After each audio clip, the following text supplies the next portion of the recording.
Your career is kind of on fire. I mean, you win an Oscar. What brought you to Oz and to the WIZ at this point in your career? The director, Shelley Williams, who we're from the same small town in Ohio, Dayton, Ohio, and we were kind of in the same circles. We never really knew each other, and she called me like a year ago.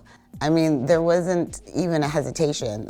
I've not done Broadway, I've not done theater, but the name, the memory, the iconic show that this is, how could I say no? And I remember it from when I was little, so, because I did go to see it in the theater with Stephanie Mills, and it did have a huge impact. I mean, it's like full circle for me. And I was like, my dad was an architect, and my mom and my dad took me to the theater a lot. And so it was there, right, when I was young. And I just thought my dad would be so happy. He passed away when I was working on the first Panther. And never really got to see what I did. He would want this for me, and I want this for me, and so there was never any other answer but yes. So many artists, when they attach to something like the WIZ, there's so many emotional connections to a property like this. It's not just a gig, is it? No, it's not. This wasn't just like another job, or I just want to try this, or oh, what's this about? This was based purely on emotion and my connection, what it did for me, seeing myself in Stephanie Mills, like understanding worth and having a place and that things are possible and accessible. And so I want that for other people. I want that for young people for this. So it felt like in a way, a responsibility. I felt like a protector and nurturer of this. I wanted to get it right.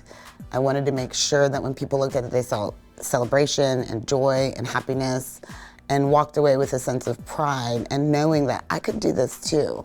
This is accessible to me. I had to do it. I had to do it. What's cool about theater is obviously with your films, it's a very escapist, immersive experience. People sit in the dark theater and they just sort of can get completely lost in your worlds. But with theater, there's a lot more imagination involved, and it's more tangible. It's right in front of people, and people interact so differently with design in theater. Is that exciting, the challenge of that? Oh, it's so exciting, and again, new to me. So I think I brought a little bit of my cinematic and filmic way of design and aesthetic design to this, which what really grabbed me was the fact that it can be a little abstract and you have to fill in the pieces. Like, we can fill in all the pieces with VFX and all the sets and all the time, but here you have to rely on people having the imagination and you helping them find what you're trying to do. And that's the beauty of it. I love the moving scenery. You don't get that in film. Like, I got so excited that the scenery was moving. I'm like, we need to see it all. We need to see all the scenery move, because I love sort of the meta of it. Yeah. This idea that we're on this path that's constantly moving, this journey that Dorothy takes, and it's moving with her, and we can talk about the psychology of her journey through the environment. There's a beauty in it that cannot be seen in film or really any place else. Like, this is its own thing, and there is something about it. I wanted to feel traditional. I wanted, because of the scenery, I didn't want to do a lot of, video projection and stuff like that. So we worked with the video designer, to like come up with the aesthetic for what that's gonna be. And I just wanted there to be textures. I wanted people to look at things and just be like, this is a different world. This is a whole nother, and I feel it and I know it, but it all works together. And obviously this is such an iconic world.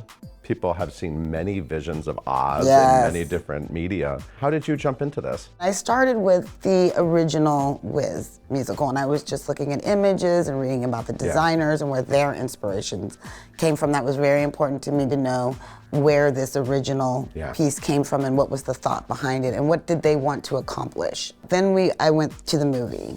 What are the differences between the musical and the movie, what were they trying to say at the end of the day? What were the two sort of different ideas, and how are they also similar? I want to pay homage to everything, lots of Easter eggs, pay homage to everything. And then I started, researching Black American culture throughout time, which I'm very familiar with because it's in almost everything that I do. But what are the pieces of that then I want to bring to Oz as it pertains to this journey in this world specifically? And I specifically wanted it to be about Black American culture.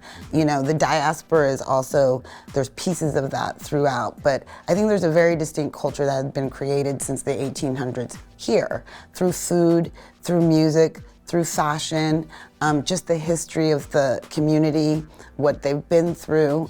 And how do I talk about that history without talking about the struggle and the pain, but the pieces of joy that came from that history that has made us today? So I did all that little bits of research and put that in the show. And to me, that's what's important, because these things have power. The stage has power. Film has power. And that power, like Peter Parker's uncle, with great power comes great responsibility. Yeah. And what you're putting into the world will come back to you. And when I leave this world, I want to leave a legacy. And I want that legacy to be of kindness, empowerment, and worthiness. What about technology? You've used a lot of technology in your film work, Yes. and theater is very different. I mean, a lot of the things that make shows run are the same techniques that have been used for 100 years, right? It's very like getting down to basics. That must be interesting for you. Oh, yes, it was. I was like, where's the, no? Oh, okay, but where's the team that's doing, oh, no? Okay, theater. And I mean, you had a team of hundreds of people on the Black Panther films, right? my team alone was probably, you know, at any one point in time, because we were in 3 countries and I had 3 teams, and, you know, we were flying 747s full of scenery places. And, but in Atlanta, where we filmed mostly, I probably had about 600, 800 people. Oh my. In several different departments under me. So that was just like art, you know, and then everybody else had that big of teams. And then the shooting team was 400 people. So it was a lot different in that. And I think that I kind of brought some of that technology, especially in like the design work as far as model making, doing that digitally, using newer software to do this, because it's a little bit faster than what is previously being used in theater. I think that was new for a lot of people. Like, oh, you know, but I also know how fast we can move doing it this way. So I think that's me bringing the film world here, but I think some of the interesting ways that we work on stage with the mechanics, you know, using the pulley systems that they use and how the backstage teams work together is so fabulous. I wouldn't want to see that change. Just finally, tell me, what does it mean for you to be telling this story every night? Now audiences are seeing it every night. Just what does it mean to be a part of this? It's everything. And it's hard to put into words. I, this morning, got here early. Everything was off. You know, no one was here yet. And I'm like, oh, I'm a little early. So I'm like, let me go into the theater. And they had one light. And the Kansas house, the first Kansas house, was on the stage. And I had my headphones on and my music, listening to one of my favorite songs. And I kind of walked in the middle of the theater. I'm probably going to get a little emotional. And sat down and looked at it.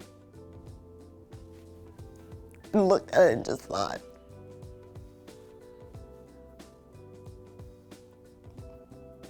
you're really leaving something important and good. And to see your design, I do this on every movie. I go and I want to sit and I be quiet, and I look and I know that I'm blessed and I'm grateful to be able to do that. And I know my dad is looking down and watching it. It's just, there is no words for that feeling. Maybe one day, but there aren't really words for that feeling, to sit there and look at that and know that you left something good.